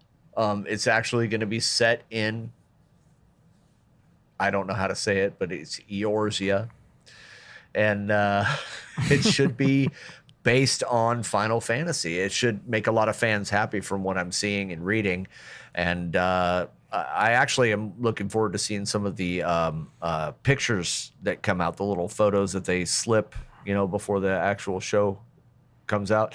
I'm excited to see that because I've never been one of the people that plays the shit out of it, but I love watching gameplay of it on YouTube and etc. I think it's a really cool game to watch. I've just never really gotten into it. I just love the visuals of it and whatnot. I will tell you that 14 is a really good one to just jump into if you're not used to the old turn-based. 14 is really fun. That's what people have told me. Yeah, that's what people told me is that going into that game, I'll have a lot more fun playing it. It's just I think that I would kind of be a little bit lost, though, as far as the lore and that kind of thing. No, actually, not really. It's its own thing. Really? I would thought I was going to be too because I wasn't schooled up when I started playing it, and it's really easy to jump into. Then I think I'll download it. I'll check it out. But yeah, I'm looking forward to it, man. I mean, a live action show, that would really, really be a lot of fun to watch. I like that kind of stuff anyway, especially if it's about gaming or if it's a show based off of a game. I'll give it a chance. If it's a show written by a guy that's ever played a game. If it stars people. Well, that pisses me off. The only reason I watched Warcraft was because the dude played the game. Oh. And so did a lot of the people who started the movie. Is, even though it didn't, go, step by step through the whole thing, I still enjoyed it. And as a big World of Warcraft fan, I liked it. He didn't realize he was still paying monthly subscriptions, so he decided to make a movie about it. I don't play it, and I'm still paying a monthly subscription. Honey, don't kill me. But yeah, it's happening. Yep. Comes right out off the card. But anyway, so Final Fantasy 14, man. Live action TV series. Oh, yeah, she listens to it. My wife doesn't. I can say whatever the fuck I want. I'm going to tell her to listen to this episode. I'm gonna put a message at the end in reverse. 1 hour and 50 minutes into it. I'm gonna start putting reversed statements in the background underneath it. Yeah. Paul is dead. Oh wait, actually, let's take that part out, dude. Can we? Because of the whole I didn't hear first anything. Story we sold. Wait, what? Okay. What? Oh no, no, it's good. Final Fantasy 14 getting its own live action TV series. What the hell? Okay. All right, man. Yeah, and that wraps it up. But that's all I have, dude. Yeah, that's all I have. Yeah, that's all I had too. One thing that we were talking about doing.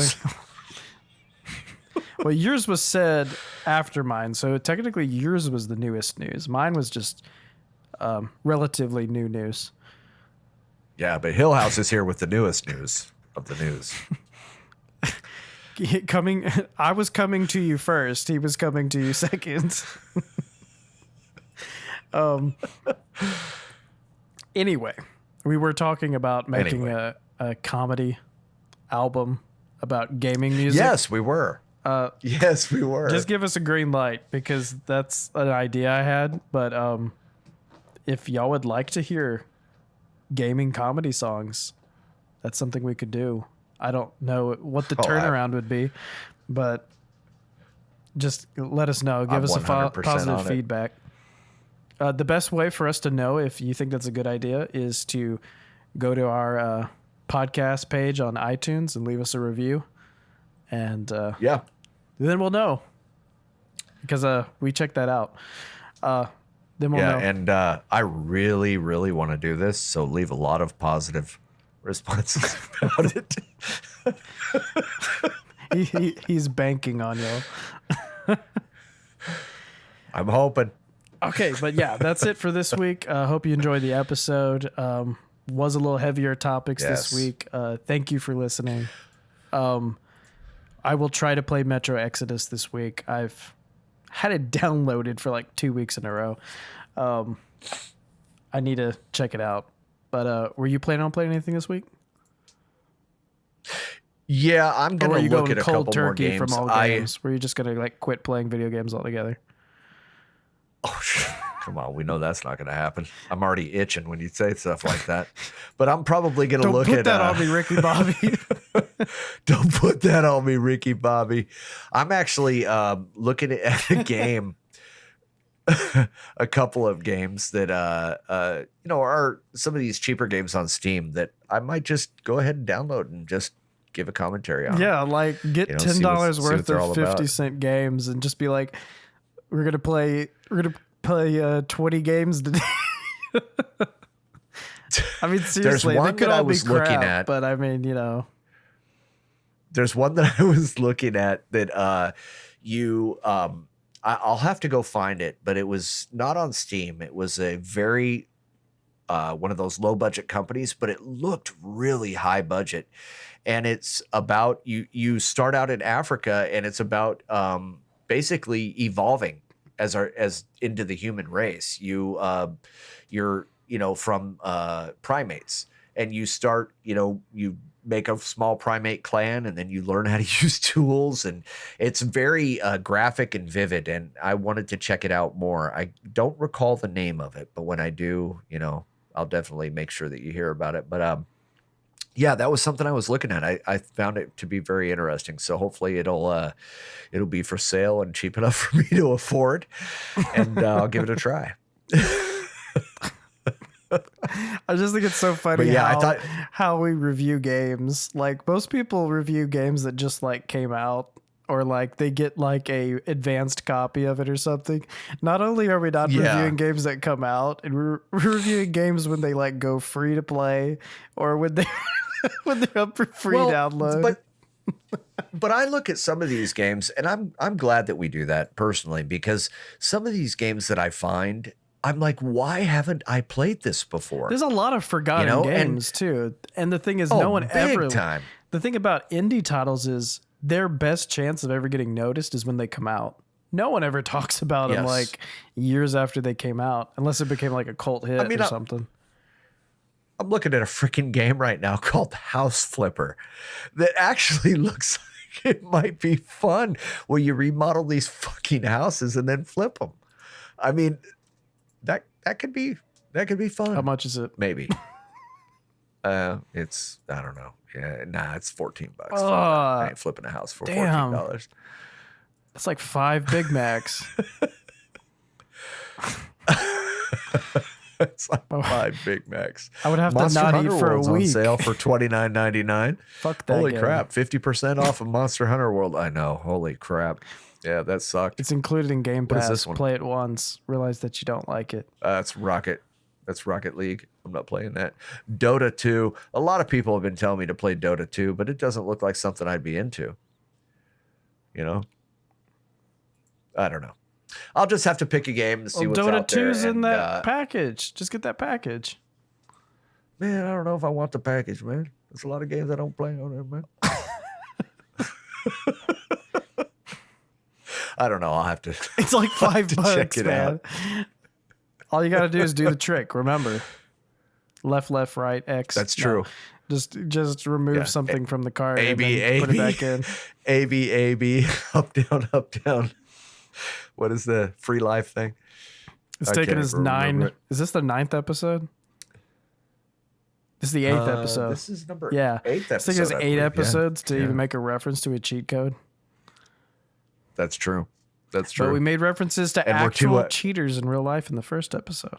And this one's gone about 2 hours too, man. I mean, but we had a lot of serious shit to talk about at the beginning. Oof, 2 hours. I ain't getting that back.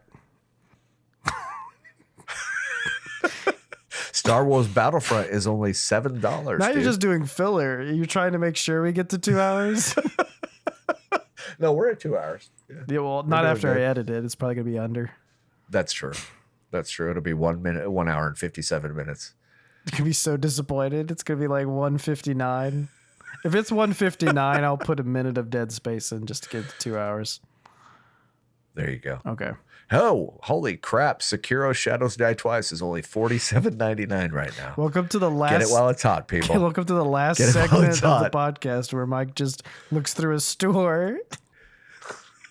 This reminds me of something. I had a teacher in college, actually here at SFA, where he would just look through his email.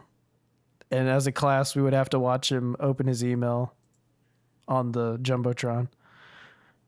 Oh my God. It was the most boring Thank God thing. he didn't get any porn. Well, hopefully it was a specific email, but yeah, he would just look through his email and be like, "Oh, look, this looks kind of cool." And then he would go to a different email and be like, "Oh, this is pretty cool too. Check this out." I'd be like, "What are we doing?" Jesus. Oh my God. Anyway, that's there's one I might God. play. That wraps up this episode. Okay. I've got to cut off Mike while he's going through the store. We will be back next week, and we'll let you know about the new games we play and keep you up to date with all the newest news in gaming. The newest news. Is that how we end, or should I say bye? Bye. Love you. Mean it. Oof.